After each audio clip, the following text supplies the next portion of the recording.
Hi, my name's Zoe and I'm the Chief Executive Officer at Learning Disability Wales. Learning Disability Wales is a membership organisation and we work with the sector to ensure that Wales is the best country for people with a learning disability to live, love, learn and work.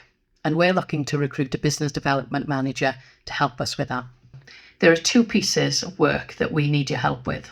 The first is to ensure that our Gig Buddies project continues to support people across Wales to stay up late and have a good time.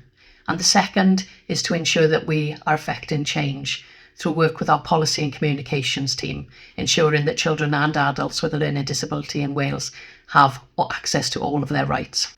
Along with your skills and experiences, we're really interested in you and what you have to bring to our organisation. We're interested in staff making changes to ensure that we are the right organisation for people to work in.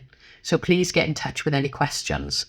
I happen to think working at Learning Disability Wales is pretty wonderful, but I guess I would say that. So please don't hesitate to get in touch with any of the team and ask them what their thoughts are.